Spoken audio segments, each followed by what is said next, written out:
عید پر کسی کے میسج کا انتظار کر کے اپنی عید خراب نہ کریں۔ کچھ لوگوں میں صرف جانور قربان کرنے کی طاقت ہوتی ہے، انا نہیں۔ ذلیل مت کرنا کسی فقیر کو اپنی چوکھٹ پر، وہ صرف بھیک لینے نہیں دعا دینے بھی آتا ہے۔ اللہ تعالیٰ اپنے بندے کی تڑپ کبھی ضائع نہیں ہونے دیتا۔ اگر خوش رہنا چاہتے ہو تو دوسروں کی خوشی دیکھ کر حسد نہ کرو۔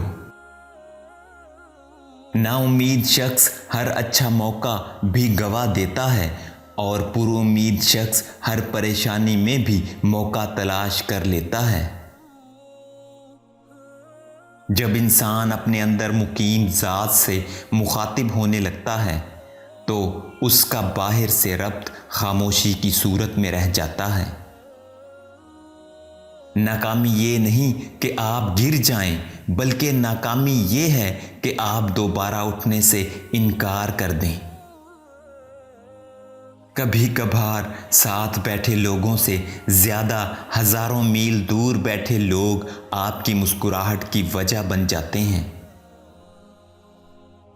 ہر رات ہم بستر پر جاتے ہیں، ہمیں دوبارہ اٹھنے کا نہیں پتہ ہوتا، لیکن پھر بھی ہم الارم لگا دیتے ہیں۔ یہ ہے امید۔ اس لیے ہمیں اپنے اللہ پر ایمان، یقین اور امید ہونی چاہیے۔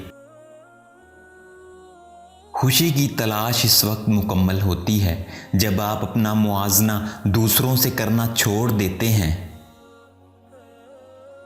آپ کتنے ٹوٹے ہوئے ہیں یہ کوئی بڑی بات نہیں، آپ نے خود کو کتنا سنبھالا ہوا ہے یہ بڑی بات ہے۔ ادب کا تعلق انسان کی تعلیم سے نہیں بلکہ ہمیشہ اس کی تربیت سے ہوتا ہے۔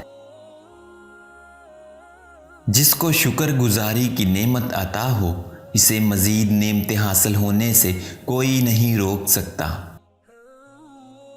دو چیزیں ہمیشہ زیادہ نظر آتی ہیں، اپنی سمجھ، دوسروں کی غلطی۔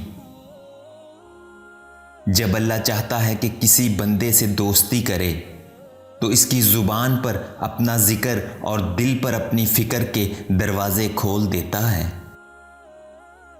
دعائی بعد میں اثر کرتی ہے، ڈاکٹر کا سلوک مریض پر پہلے اثر انداز ہوتا ہے۔